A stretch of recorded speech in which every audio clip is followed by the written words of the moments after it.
Hey, what's up, everybody? Welcome to another edition of the SoCal Sports Dudes podcast. Jason Wen here. Today, I wanted to talk about Major League Baseball and the offseason we just saw. A lot of free agent signings, a few trades that went down.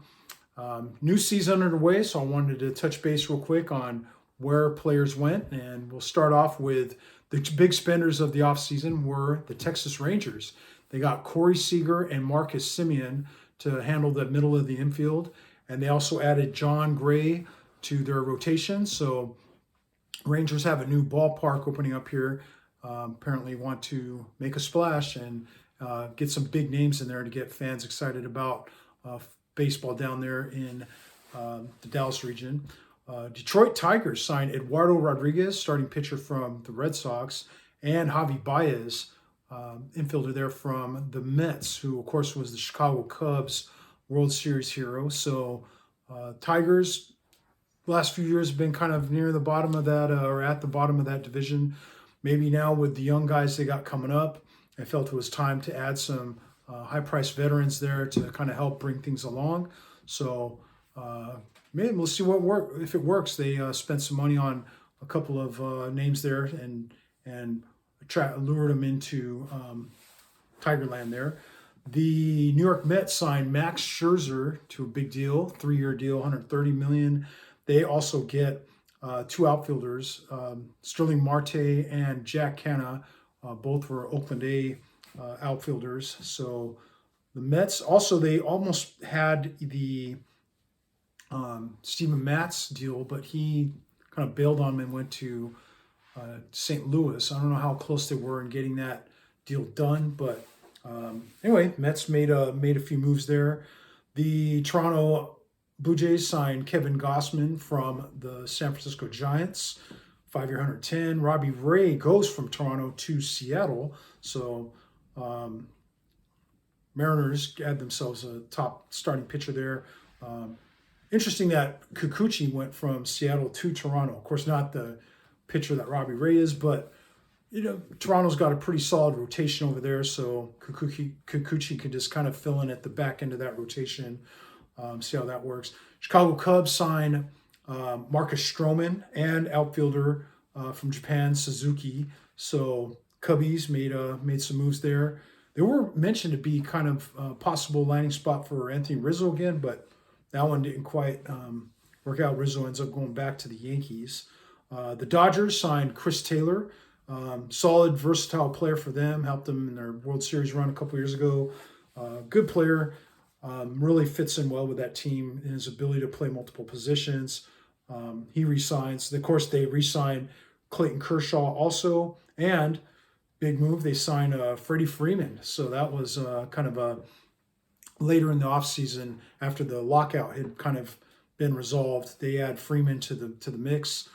Dodgers really didn't go big game hunting this year, as they often have, deep pockets there. But they did. They were pretty frugal, I guess you can call it, this year without going crazy. But then at the end there, they did get Freddie Freeman, so good, solid pickup it looks like for them. They also made a trade there, trading when they lost Kenley Jansen to the Braves. They had a void there in the closer spot, so they traded AJ Pollock to the White Sox for Craig Kimbrell. So Kimbrell, of course, was a guy who was lights out for a number of years. So gives the Dodgers a bona fide closer there. So been a little bit up and down the last couple of years, but if he hopefully can get in there and solidify that position for him with the loss of Jansen. So Miami signs Avisel Garcia, outfielder from Milwaukee. Justin Verlander stays in Houston. A couple other moves that camp. Noah Syndergaard was a nice one. Angels signed him on a 1-year deal. We'll see if he's kind of get it right or get healthy and stay good there to help them out. Zach Greinke went to Kansas City on a 1-year deal. Recently, aside from Freeman, you had the Chris Bryant going to Colorado. Didn't really see that one coming, but he got a big deal, 7-year, $182 million for Chris Bryant there to go back to the Rockies, or go to the Rockies. So interesting, they move on from Arenado because he's high price guy that they didn't want to get stuck with a contract, and they go and get a Chris Bryant. So Nick Castellanos goes to the Phillies, 5-year, $100 million. Big deal there. Trevor Story goes to Boston, 6-year, $140 million. That one came a little later. He was mentioned. A couple other teams had been in the hunt for that one, but Boston ends up get themselves a good power hitting shortstop there. Nelson Cruz to Washington on a 1-year deal. Carlos Correa, who was a guy that wasn't sure where he was going to go. Everyone kind of had him connected to one of the big market teams, New York in particular. He goes to Minnesota on a 3-year deal.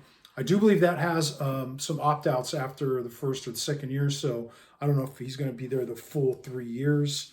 Jorge Soler recently signed with Miami, so he World Series hero there or participant for the Braves, moves on to Miami.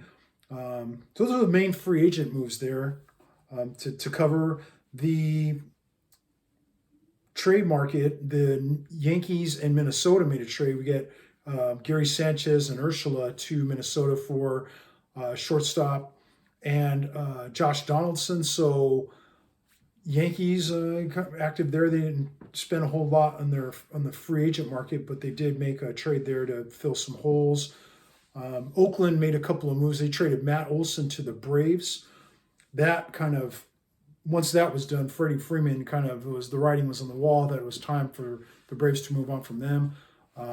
Give up 4 players. There are 4 good prospects for that. Matt Olson, but Olson, big time power hitter there for to fill that first base void, and they signed him to an extension, so they're set there with him at first for a while. Oakland also traded Matt Chapman, their third baseman, to Toronto for 4 players. So Oakland, unfortunately, they don't always have the big bucks to spend, so they oftentimes are, bringing these guys along into their farm system, and once they start getting productive and are ready for the next payday, the A's flip them and trade them for prospects. And I mean, it works for them though. They keep, every year it seems like they keep winning 85, 90 plus games, and hopefully that's the philosophy that they have to keep intact until they could get that stadium situation resolved and start generating more revenue, I think, from that. And hopefully something's in the works there for them.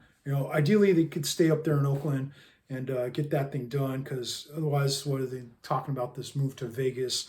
Like, come on, Oakland, get that thing done, man. You can't lose the Raiders and the A's and the Warriors left to San Fran. So we'll see with that.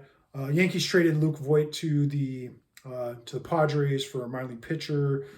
Dodgers and White Sox, with Pollock and Kimbrel, of course, and then trade of outfielders. Colorado swapped Tapia to Toronto for Grichuk there. So a couple other moves out there, a couple other players that we'll still see where they sign, but most of the big name guys have found new homes. So we will keep an eye on how things progress there, and excited to see the new baseball season underway. They got that lockout resolved, and here we go. So thanks for tuning in, and we will keep you posted as we have more content for you in the world of baseball.